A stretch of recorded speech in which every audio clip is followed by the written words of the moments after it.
On behalf of SMUD, welcome to the Is Battery Storage Right For You webinar. My name is Joey Penniman from SMUD's Community Education and Technology Center. We hope you're staying safe and are glad you've joined us for this presentation. As your community-owned utility, SMUD offers a variety of educational and online resources to educate and empower our customers to join in SMUD's new clean energy vision to provide carbon-free electricity by 2030. All our workshops are being recorded, so please check them out at smud.org/workshops. After this presentation, you will receive an email from SMUD requesting your feedback and a short survey where you can provide us your honest, candid feedback and also suggest ideas for any future courses you'd like to learn about. There will be section breaks in the presentation where we would welcome your thoughts and questions that come up. We would like to request that you ask these questions via the chat area on the side of your screen, which I will be monitoring and will ask in person at those breaks to our presenters.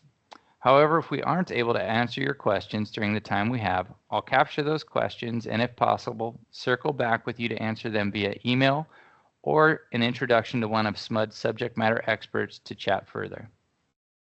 Battery storage is a technology that is going to help empower the electrical grid to be a more flexible, dynamic system. But is battery storage the right choice for your home?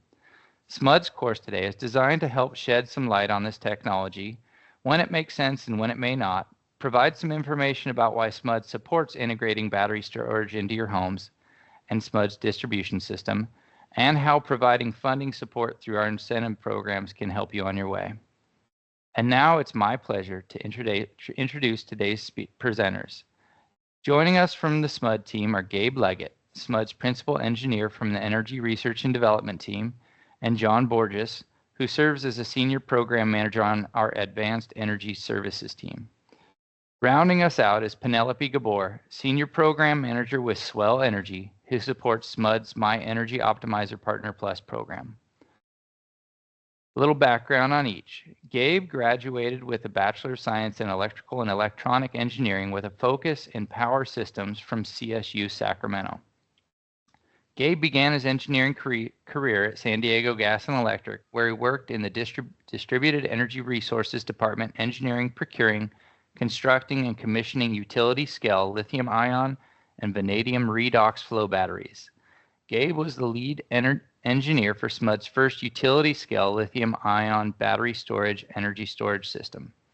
Gabe has also worked at PG&E, where he reviewed designs and commissioned microgrids throughout PG&E's territory, allowing PG&E to greatly reduce its wildfire risk by removing distribution lines in high-risk fire zones. Gabe is currently designing and siting a long-duration utility-scale iron flow battery for SMUD. Penelope Gabor is a senior program manager at Swell on the Grid Services team, dedicated to the success of SMUD's My Energy Optimizer Partner Plus program.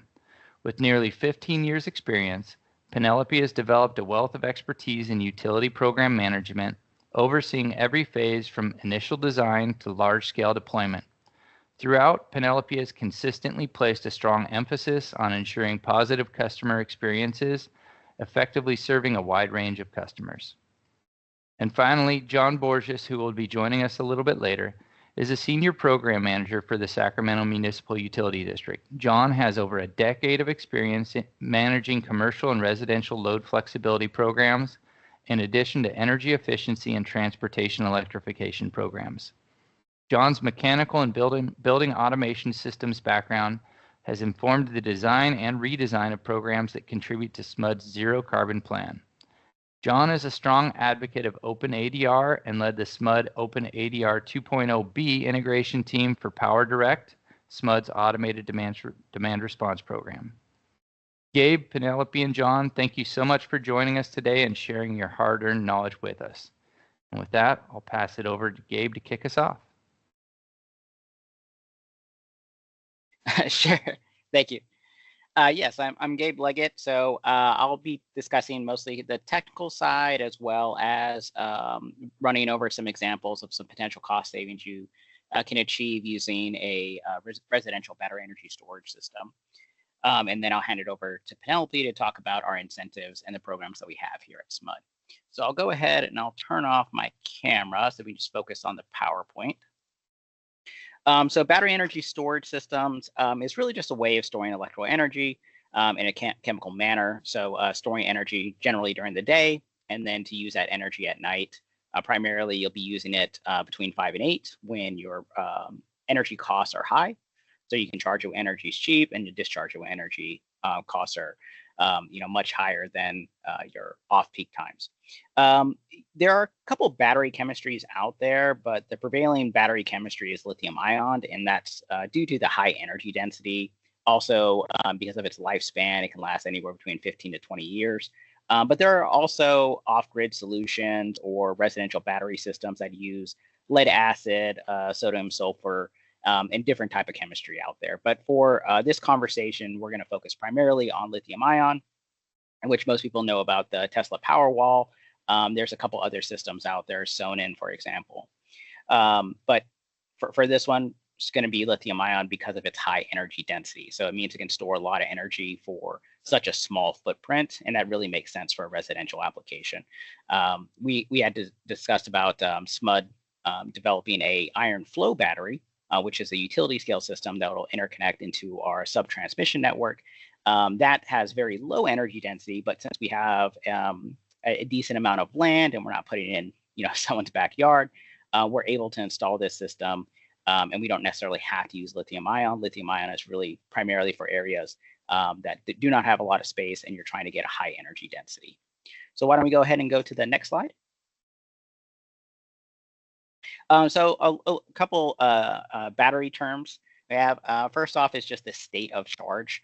So very similar to your cell phone, all of our cell phones, laptops use lithium-ion batteries. So when you're at 0 state of charge, means there's no more power left in the battery. 100% state of charge means that you're fully charged. 50%, obviously, you're halfway through your discharge or charge cycle. Your battery system is going to require an inverter. Most residential batteries now incorporate that into the battery energy storage system. So you may not notice it. Some of the first systems that came out would have a battery plus another box that was your inverter. And that's because a battery produces DC power and you have to convert it to AC. Your house runs on alternating current, not direct current. Also, cycle and discharge, you might hear me say that. A cycle would be charging from 0% all the way to 100%, and then doing a discharge for 100% down to 0%. You'll see this on the data sheet for the lithium-ion battery energy storage system that you may procure, saying that we guarantee 3,000 cycles, 4,000 cycles. So what they're saying is a full charge and a full discharge.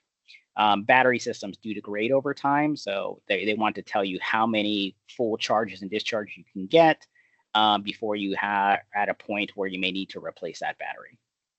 Another key factor, and this will come into your economics, is going to be your round trip efficiency. So the energy that you store in your battery, you don't get all of it back. There are losses in your inverter, losses in just the chemical manner of how we store the energy. So lithium-ion battery systems with their inverter probably give you a round trip efficiency of about 85%. So that means if you were to put in 10 units of energy, you only get 8.5 units of energy back. And a unit of energy would be a kilowatt hour. So if I put in 10 kilowatt hours in, I'll get 8.5 back. So it's something to take into consideration, the losses of the system when you're talking about, hey, how can I charge this thing when energy is cheap, but discharge it when energy is expensive? I need to take into account that 15% loss. Okay, so we'll go to the next slide. So battery operation. Once again, looking at that data sheet, when you're looking for things like the cycles, the warranty, lifespan of the system, there's really 2 key factors that you need to take into consideration. And that would be your kilowatt and your kilowatt hour rating. So your kilowatt is your power rating, and your kilowatt hour is the amount of energy you have in the system. A Tesla Powerwall, for example, will say that it has the ability to output at 7 kilowatts. So with a surge rating or to be able to provide 10 kilowatts for about 30 seconds. And then it'll also say that it has a 13.5 kilowatt hour energy. So what that means is if you had an appliance that was requiring 1 kilowatt of power it could provide that 1 kilowatt of power for 13.5 hours. Another example is if you had a 5 kilowatt system, 10 kilowatt hour battery, you could do 5 kilowatts for 2 hours. And we'll go through an example, but you can imagine your microwave is about a kilowatt. Your laptop takes anywhere between 100 to 20 watts, so 0.2 of a kilowatt. We see most residential homes require anywhere between 5 to 15 kilowatts of power. So if you want to run everything, a lot of times you may end up having to install 2 or 3 Tesla Powerwalls to be able to run your entire house purely off the battery. And then your kilowatt hours, you can determine how long you'll be able to provide your entire house with power. Remember, it's 13.5 kilowatt hours for your lithium ion Tesla Powerwall. Okay, so we'll go on to the next slide. Oh, you know what? I should take a moment. Is there any questions coming into the chat? Feel free to write questions into the chat. I don't like to wait completely to the end. If there's anything that I'm covering and you want me to discuss, we can do that. I'll take a break every 2 or 3 slides. Hi, Gabe. We're currently all clear in the chat, but okay. I will be watching, and as folks have questions, I appreciate you taking the pause to check in. Okay, perfect. Thank you. And then here's another, just kind of an example on how we're able to use your rate structure to determine how much things cost. So kilowatt, once again, is the unit of power. How much instantaneous power does your system need? And then the kilowatt hour, which is the unit of energy, is very important because that's what you're going to be seeing on your electric bill. You're charged based on the amount of kilowatt hours that you use. So for example, if you had a piece of equipment, so let's say it's your AC unit, and an AC can be between 1 to 5 kilowatt hours, but for this example, let's say it's 2 kilowatts of power is needed. And you want to run that for 24 hours. So we have 2 kilowatt system, we run it for 24 hours. That AC unit is going to require 48 kilowatt hours of energy. Now we can go ahead and look at our rate structure, and we can see that our rate says, hey, it's 13 cents per kilowatt hour. We'll take 48 kilowatt hours and multiply that by 13 cents. So to run that AC unit for a day costs us $6.24. And we're going to need these kind of conversions and calculation to determine how are we going to recoup cost back savings for our battery system when we charge it when energy is cheap and discharge it when energy is expensive. And I did see something come into the chat, so we can take a moment here to pause.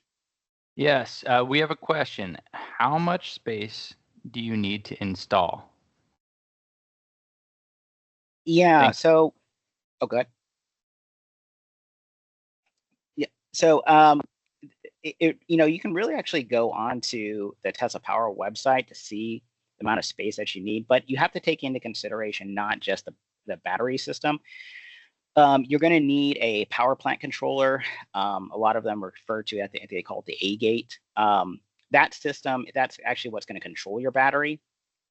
And then if you have a critical load panel, which we'll discuss later, meaning if you lose power and you want to provide power to a certain amount of appliances in your house, you have to install that. So it looks like a small electrical panel next to your main electrical panel.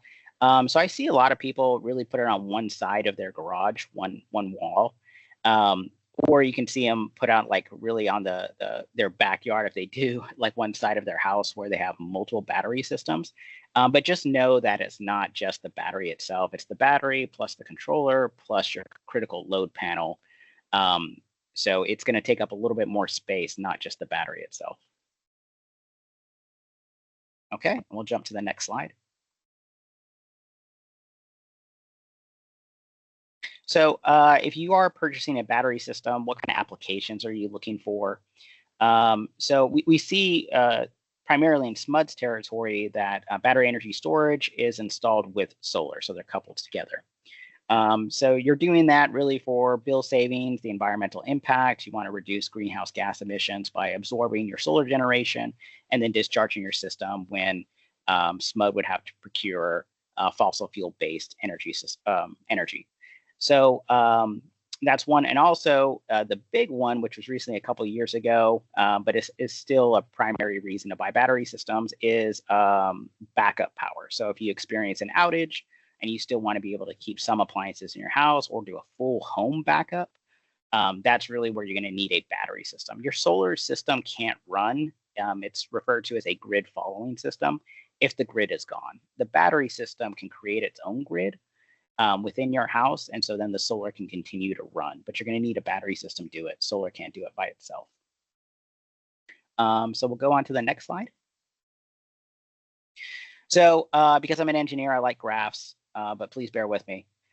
So here's an example of your solar output and your house load. So the orange line on the left, that's showing kind of the amount of energy and kilowatt demand you're going to see for a typical house.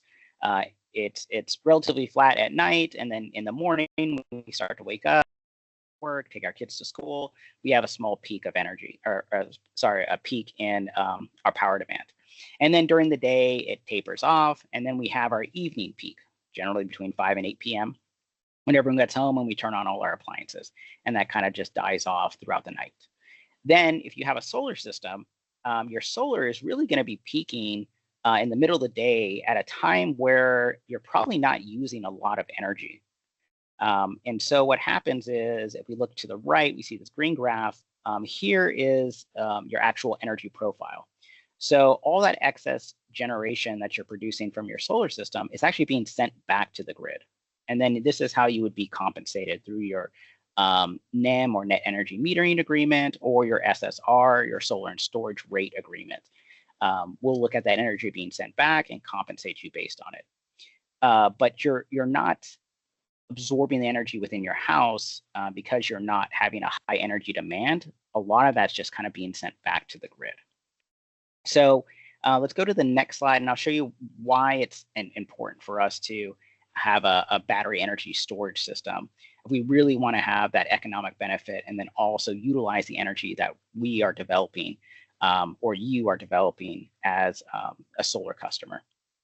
So that excess energy that we have, rather than sending it back to the grid, we can store that energy within our battery system. And then later on at night, between 5 and 8 generally, when prices are expensive, we will discharge our battery. So we'll cover the energy demands from our house just using that stored energy, that energy that we saved from that midday. And then we'll go through an example here on the next slide showing how that we can use that to save and recoup some of the costs of this battery system, which people refer to as energy arbitrage. But I'll take another pause here. Perfect. Awesome. Okay, well, I'm going to run through 2 examples. The first one would be how you can use your battery to save money. So battery only, and then the next slide will be, excuse me, solar plus battery. So as we know, we're switching over, and this is ubiquitous throughout the United States and primarily in California, to time of day rates. So energy costs different based on where we're at in the middle of the day. So we have an off peak, a mid peak, and a peak time. And that is really a reflection of the utilities energy costs.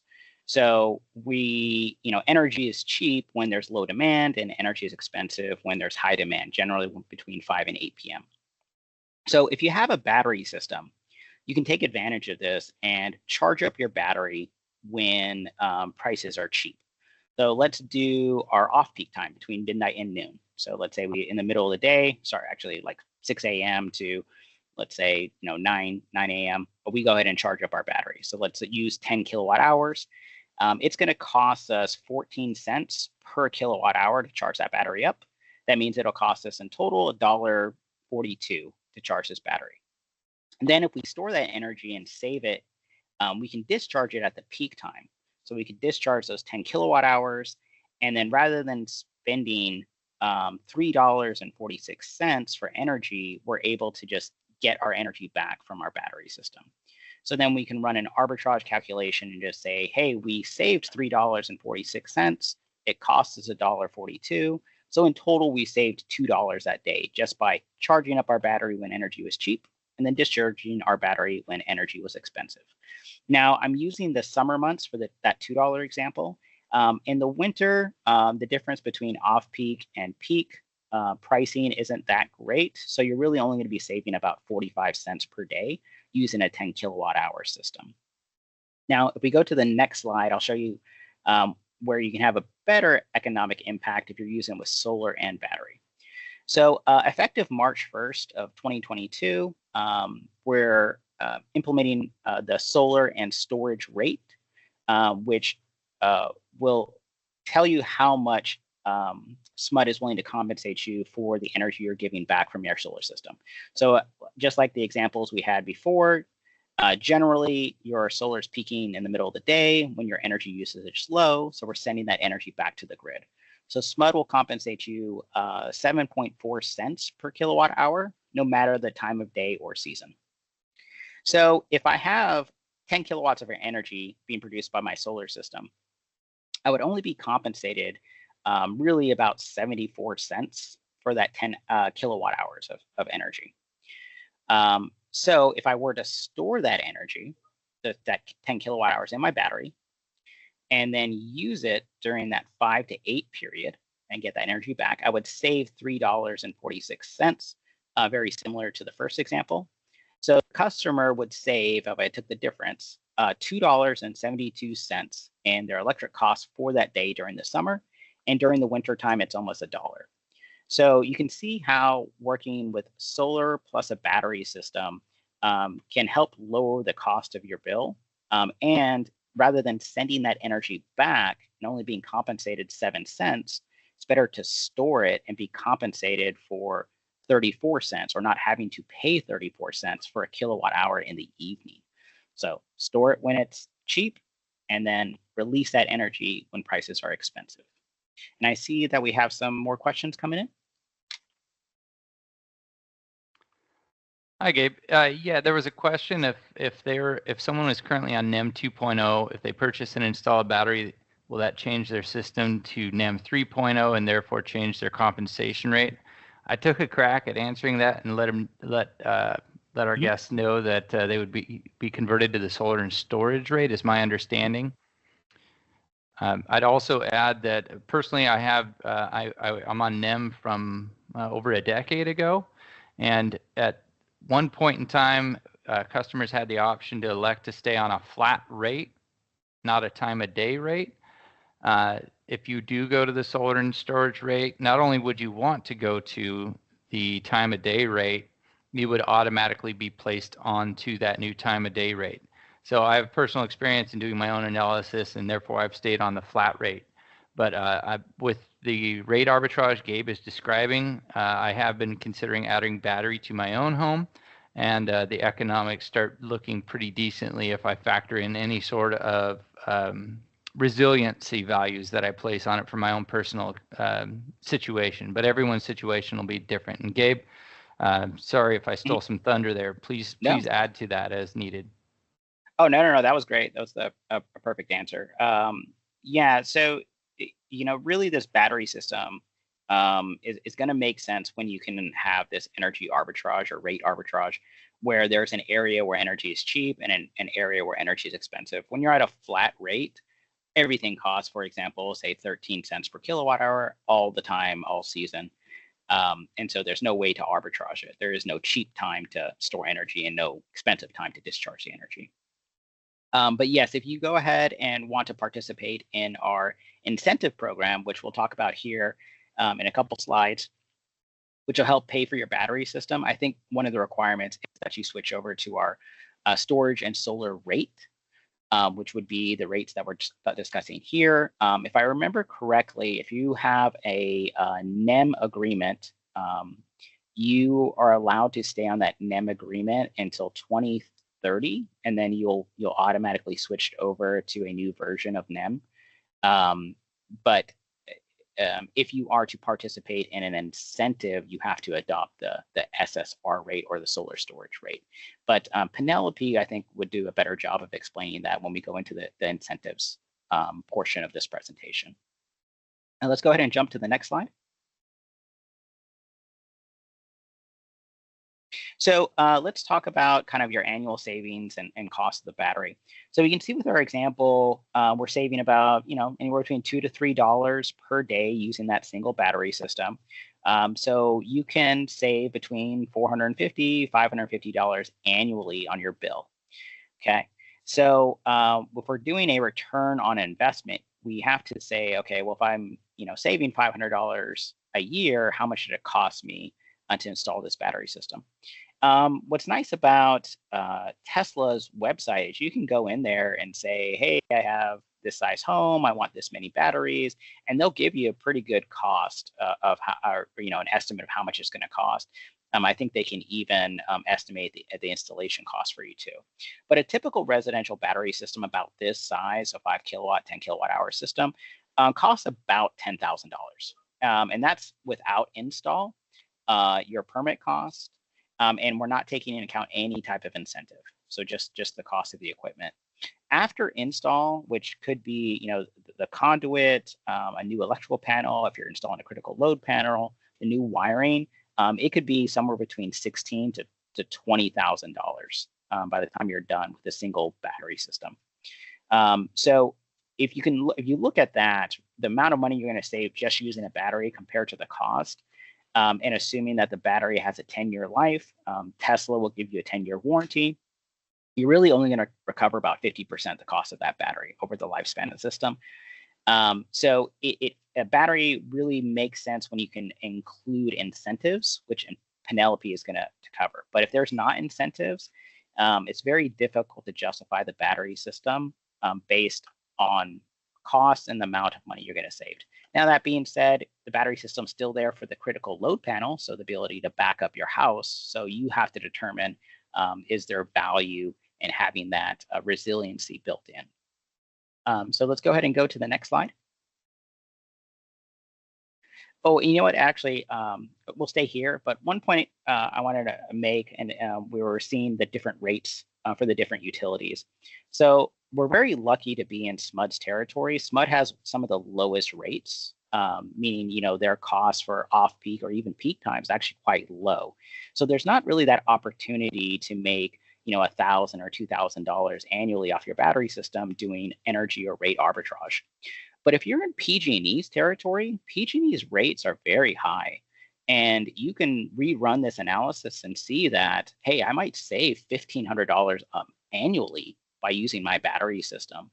And then the economics really could pay out. So it's a good thing that we're in an area where rates are so low.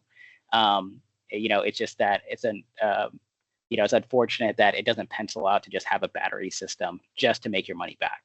We're already paying such low rates. Now, if we go to the backup power example here, if you want to do a full home backup, you're really looking to install somewhere between at a minimum, probably 3 batteries. And I'm showing some appliance demand. So if you want to run your dryer, your refrigerator, your water heater, and your AC unit, all that's going to add up anywhere between 10 to 15 kilowatts. You'll probably want to run that for a few hours. So a full home backup is going to be 3 batteries. Now we're looking at the cost of, $30,000, $40,000 to do this. So what a lot of customers do, and what I would recommend, is doing a critical load panel. And we can see a diagram here. What it is that you could have a single battery just provide backup power, not to your full home, but just to those first 5 kilowatts or first 7 kilowatts. So for me, it would be my router. Maybe I could do the AC unit depending on how big it is, and maybe a TV and my tablets. And that's what I would want to be running for a few hours while I'm experiencing an outage. And now we can get back to the cost of about $16,000. So just know full home backup is very expensive, and you may not want that. You may not want or need it. I can wait to do my laundry later until the grid power is back. I just want to keep a couple appliances up and running, and that would be my critical load panel that I would be installing. All right, let's jump to the next slide. A couple things to take into consideration about your battery system is that it does degrade over time. So you can expect to lose between 2 to 3% of the energy capacity per year. So for example, if you had this 10 kilowatt hour system, just for ease of numbers and ease of math, after about 10 years, you're only going to have 70% or 7 kilowatt hours of energy. So you lose a little bit each year. And this is just a natural process with the battery. Some small imperfections start to form, and it just more or less just wears out over time. We've already discussed our turnaround efficiency. So you can assume that you're going to have anywhere between 10 to 15% losses of the energy you store compared to the energy you're getting back. And then lastly would be ambient temperature. So lithium ion systems do not like high temperatures. It can increase some of the degradation, or increase the degradation rate. Now these batteries do have self-cooling systems, but that will use up some energy. Also, we've had some battery manufacturers recommend that you put the battery system in a AC controlled or climate controlled environment. So put it in your house.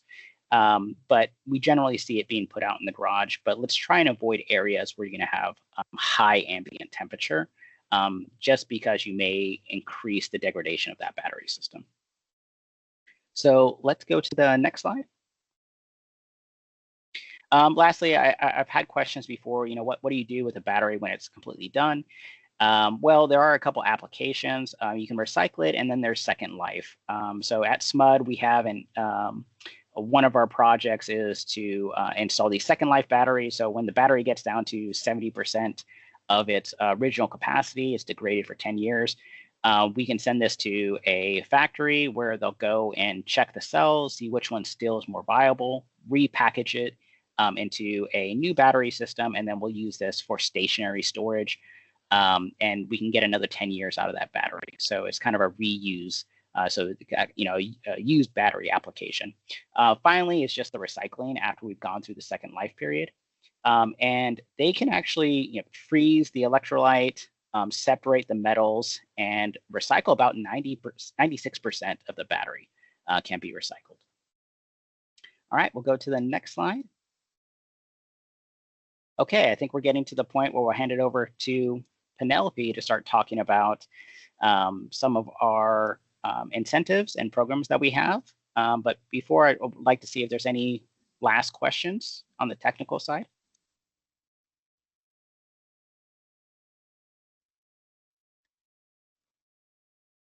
Okay, I think we're good to go. Penelope, it's all you. Thanks, Gabe. And I do want to mention my leadership, Steve Wheat, the VP of Grid Services at Swell Energy, is also on the call. His name is not showing up, but he'll support any questions in the chat while I'm talking. So thank you, Steve. And then John Burgess, did you, I know, just joined. Did you want to do, do you just want me to proceed, or did you want to jump in? Or I can just keep proceeding. You can speak up if you wanted to. Yes, please, just proceed. Thank you. All right, well, welcome. Thank you for your time again, Penelope Gabor with Swell Energy. My slide's about 10 minutes, so I might go a little fast. But we'll have some time for questions at the end. And again, ask questions in the chat, and Steve will work to answer those while I'm speaking. So residential battery storage, a great presentations. Thanks, Gabe. Is battery storage right for you? So SMUD's battery storage homepage is at, I'm going to turn off my camera, is at smud.org/battery, which has FAQs and connects you to what I'll call our premier program, SMUD's My Energy Optimizer Partner Plus, in partnership with Swell Energy, where customers get paid to participate. Next slide. All right, today I'll review eligibility requirements. For example, this program is open to Tesla Powerwall battery storage systems. Incentives, what you can expect from the program battery operations, and how you can apply for SMUD's My Energy Optimizer Partner Plus program. Next slide, please. All right, so there are 3 project types that are eligible for participation, and they all include Tesla Powerwall system. So the first, if your home already has solar and is installing a new Tesla Powerwall. Second, you'd be eligible if you're adding new solar and a new Tesla Powerwall. And then third, probably a very rare case, but if you have an existing Tesla Powerwall and you're adding solar to your system. And then on the ineligible project types, Tesla Powerwall storage systems that aren't solar charged are not eligible. We also call those standalone systems. And then customers that are powering their medical equipment using the solar and battery, or also on the med rate, SMUD's med rate, are excluded from participation. And on the right side, listed some important terms of participation. So in this program, you sign a participation agreement, which will lock in your recurring incentives. I'll share those in the next slides. And the recurring incentives are based on the calendar year you sign up. And then future years are expected to have lower recurring incentives. Therefore, signing up in 2024 will maximize your incentives. Secondly, after 3 years of your system being active in the My Energy Optimizer Partner Plus program, you will need to renew to continue your program participation. And then at this time, you'll go under the new recurring incentive rate. I'll continue to explain incentives in the next slides, but because there was that question during Gabe's presentation, I did want to note that if you are on the NEM rate and you join this program, you will transition to SSR, SMUD solar rate. And let me just paste that link in the chat for future use for folks. Okay, so let's get to the good start. What can SMUD pay me for participation? So as mentioned, signing up in 2024 maximizes your incentives. If you are installing a new battery with a battery interconnection submitted date on or after April 1st of this year, you're eligible for the incentives on the table on the right. And there are 2 types of incentives you'll get paid. There's the upfront enrollment incentive, and this is this is the first presentation that we're sharing this news. So you guys are getting the early peek. So for a limited time, $5,000 per Powerwall and up to $10,000 for 2 Powerwalls. And then, as I had kind of mentioned before, this program also provides a second type of payment, which is a quarterly payment, which is about $100 per battery.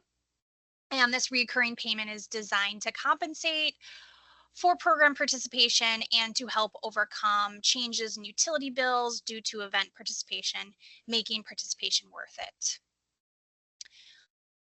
Further on the table on the right, it shows your total 3-year value by Powerwall product type. And the kind of largest scenario we have is going up to nearly $14,000 of program incentives for a Powerwall 3 Powerwall 3s over that 3 years. Oh my, too many 3s. And that chart is listed on our website too. So we'll put that in the chat. So you'll have that as well. Additionally, let's look at the payment timing. The upfront incentive is paid 2 weeks from final program enrollment. Final program enrollment means that you've received your completion email confirming that your system is active in the program battery operations.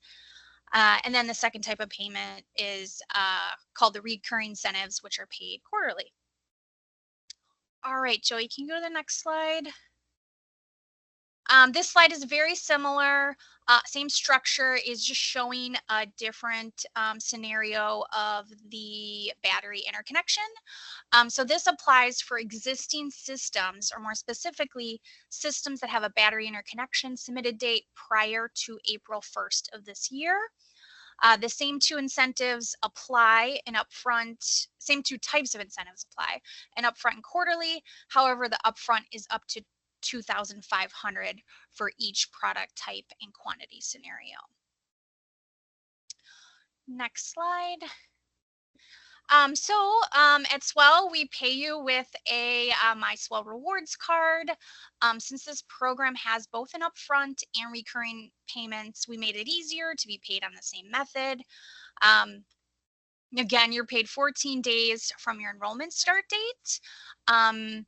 You will receive emailed instructions to collect your one-time enrollment incentive, and that will be paid through a virtual or a physical debit card. And then along with that debit card, during the first month of the quarter, you'll receive your reoccurring payment for the previous quarter, which will be paid on the same method of that debit card that the upfront incentive was paid. And during that time, you'll receive an email notification that says, hey, this payment has been refilled, and you access that the same way. And then one note, your first quarterly payment will be prorated based on the month of enrollment in the program. So if you join the program in December of this year, your quarterly payment in January would be just for December, not the full quarter. So the payment's prorated the first quarter. And then the last 2B is that recurring incentives are taxable. Next slide, please. All right, what program operations can you expect now that we've reviewed all the incentives?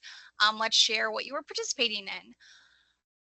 So this program uses your battery when SMUD calls grid service events. If you've ever participated in a DR program, it's similar. Demand response program. Some similarities that we have events. There can be up to 240 events per year, and then one event called Event Daily. The event can last up to 4 hours. Events can happen every month of the year, but have heavier volume in summer, June through September months. Up to 30 events in the summer months and 15 in October through May. And events typically are on the weekdays and mostly during the SMUD time of day window. All right, I think I got 3 more slides. Next one, please. All right, so we discussed the frequency of the events in the last slide. So what happens in a grid service event? Swell is optimizing your system for bill savings and your grid services participation through our Grid AMP software. I will review a typical daily operation for both an event day and a non-event day. So on an event day, from the daytime into the afternoon, solar energy will power your load and fill up your battery for use during the event. Most grid service events will take place from 5 to 8 p.m. Your battery at that time will meet your home load and export any extra energy to the grid, but never going below the backup reserve of 20%. Throughout the nighttime, your grid power will meet your home load. And because your battery discharged its energy during the event, you will buy electricity overnight to meet your home load. But don't worry, though, we make sure you are saving and earning more by participating in the program. And then in the gray for non-event days, in the daytime into the afternoon, solar energy will power your home load and fill up the battery for use later during the time of day when electricity is most expensive. And this saves you money on your electric bill when we store the solar energy you're producing during the day for use later on, so you don't have to buy electricity from the grid after the sun sets. Because the sell price of electricity is lower than the buy price throughout the entire day, we don't sell any back to SMUD unless we know there is extra energy you won't use before the battery starts charging up again the next day. And then during the time of the day, during a non-event day, during the SMUD time of day, 5 to 8 p.m., battery will power home load once solar no longer can. And then throughout the nighttime, your battery discharges to meet home load until it reaches the 20% backup reserve. Occasionally, if an event is scheduled for the following day and there won't be enough solar the following day to fully charge the battery could hold onto some of this charge overnight. All right, can you go to the next slide, please? Okay, this is my last slide. Okay, so how can you apply? You can go to our program webpage at, and I'll put this in the chat, meobatterystorage.org. And at that website, you'll have two options to select. Do you need a Powerwall battery or do you already have a Powerwall battery? If you need a Powerwall, you'll input your contact information and a representative will reach out to you via phone and email to get started. And if you already have an existing solar system, your solar contractor is partnering with the My Energy Optimizer Partner Plus program, we will work to connect you with that contractor first. And then if you already have a battery, you'll input your account information and follow the prompts to submit an application. And after our team reviews your application, we'll follow up in an email regarding your eligibility and next steps. Okay, thanks for your time, and we'll open up the remaining for questions.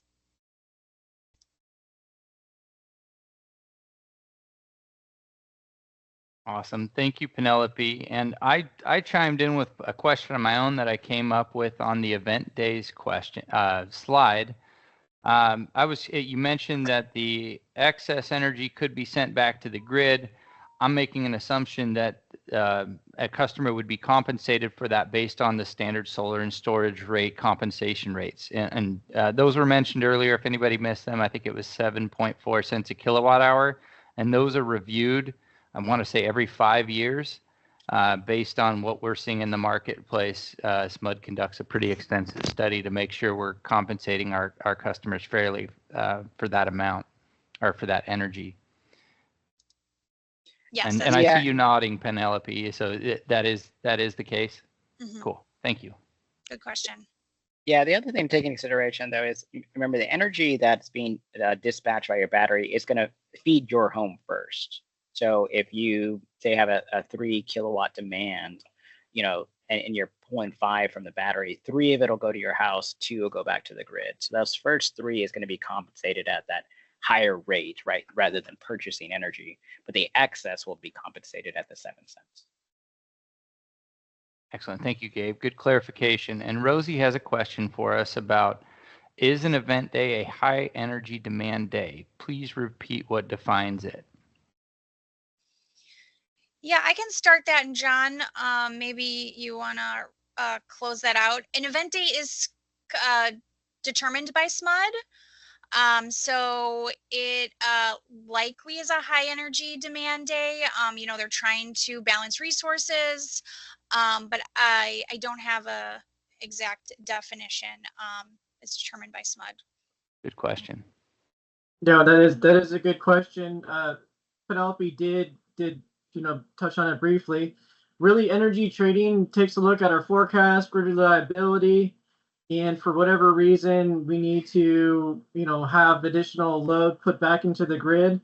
We've got various programs. We've got our My Energy Optimizer thermostat program, which is a HVAC load shedding program. And kind of what we've been doing with this program is mirroring when energy trading is calling an event to curtail loads with thermostats. We'll also call a battery event, right, to just give the grid a little bit more help to get through the periods where our demand is the highest for an event. But it could be various reasons, from economics, reliability.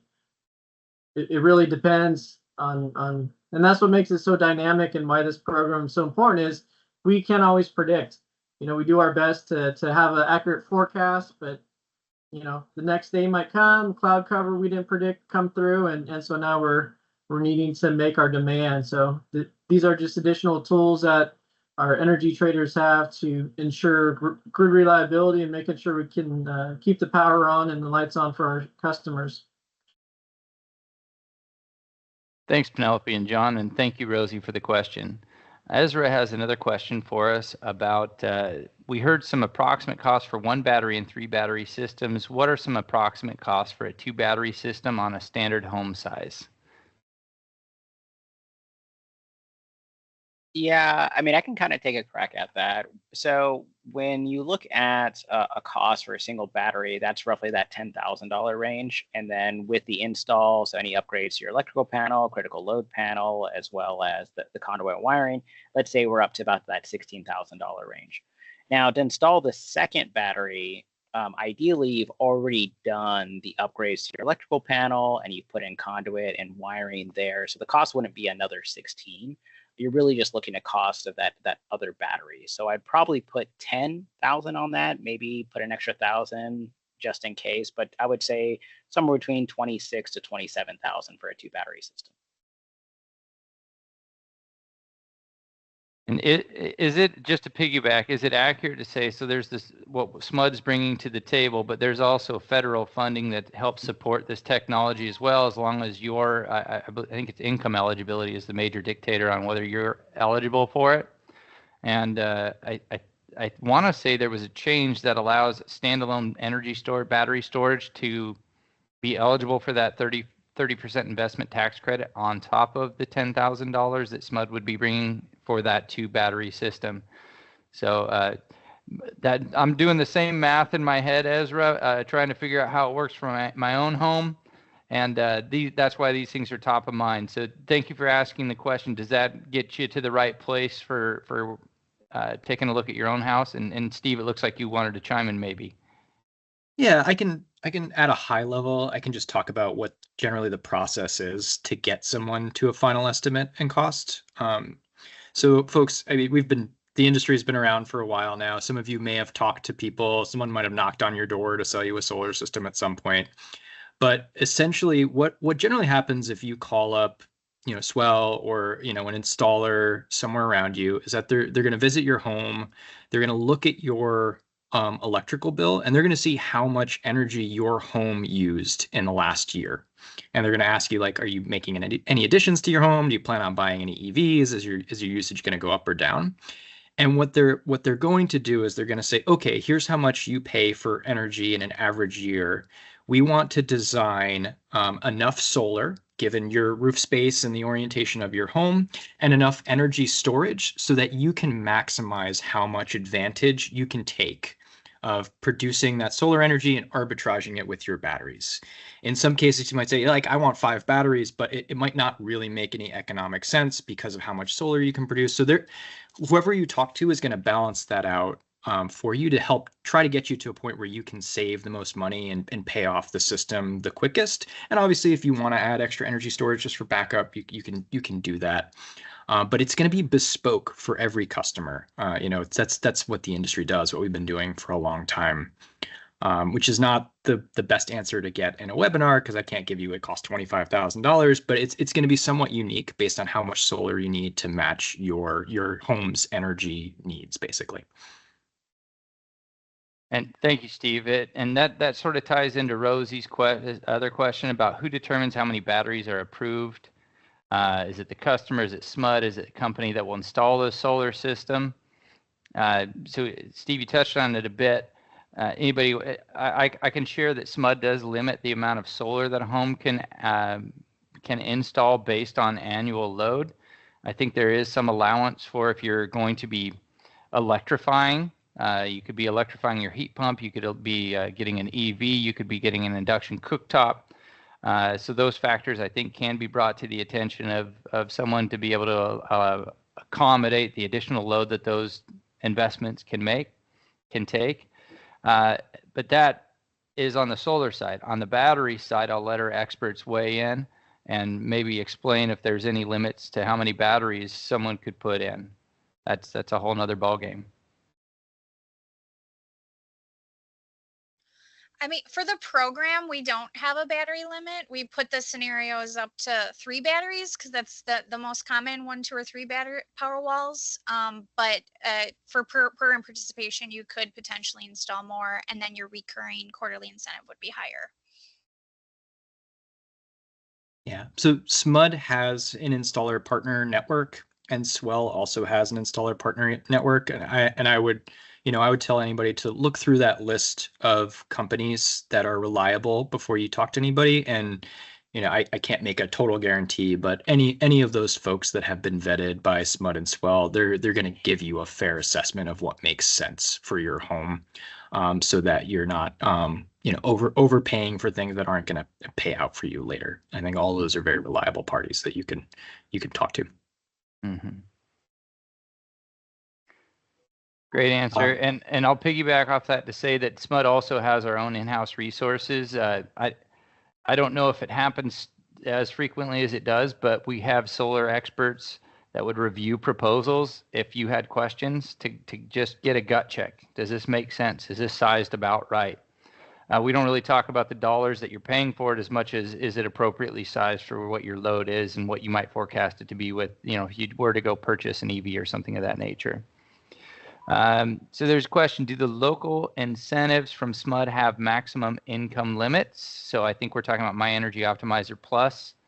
Folks, are there any limits on that? Yeah, so fair game for everybody, which is great. Oh, sorry, Penelope, you weighed in there via the chat already, but yeah, all are welcome on that one. We are very egalitarian. If you've got the batteries charge and they discharge at a certain rate, and that's the rate you get paid at. Doesn't matter how much extra wall space is around those batteries as they're installed. I know we're at time. I like to just throw in a minute of why we do this as well, and why folks might be interested in doing this, apart from the financial benefits, which are usually the primary reason, because these things are very expensive. But just you can think of the way that the modern energy system works as just a constant balance of supply and demand. And the utility's responsibility is to make sure that the amount of energy that people need is the same as the amount of energy that people produce all day, every day, 24/7. And you might wonder, like, well, solar's it's renewable, it's great, it's clean. Why doesn't everybody have solar on the roof? Why doesn't everybody have batteries in their garages?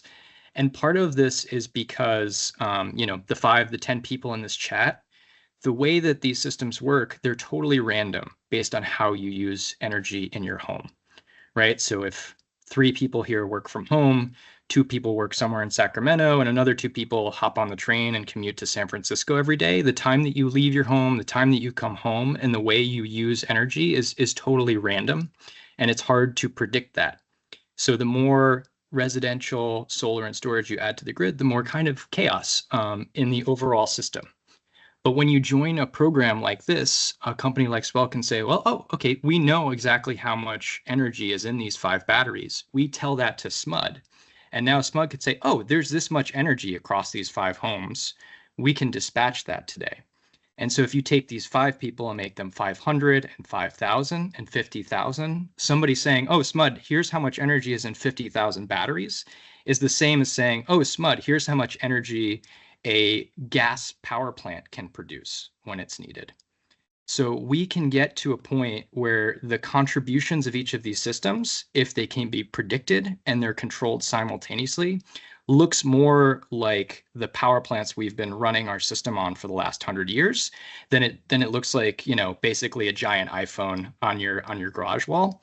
And the premise here is that these programs like these, as they continue to get better and as they grow, they offer all of us a way to contribute to a grid that becomes 100% renewable, more resilient, can be controlled more locally, so that, if a power pole goes out 50 miles away, part of the grid can keep operating by itself because we have more localized control from all these batteries together.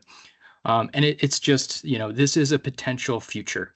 And to reach that future, it requires everybody to opt in a way that they haven't before. So that to me is the most exciting part about programs like this. Great thoughts, Steve. Thank you for bringing that. And that is a good place to conclude. And we're actually at exactly 1 hour from when we started. So job well done, team. Thank you, Gabe, Penelope, John, and Steve, for your time and expertise today. Really appreciate it. And thank you to our audience members who participated with their questions and came to learn. Looks like Penelope, you may have a follow-up with Rosie, so I'll leave that to you. But for now, thank you everyone for coming. Have a great day. Stay cool. Be safe. Thanks, everyone. Thank Thanks for hosting, Joe.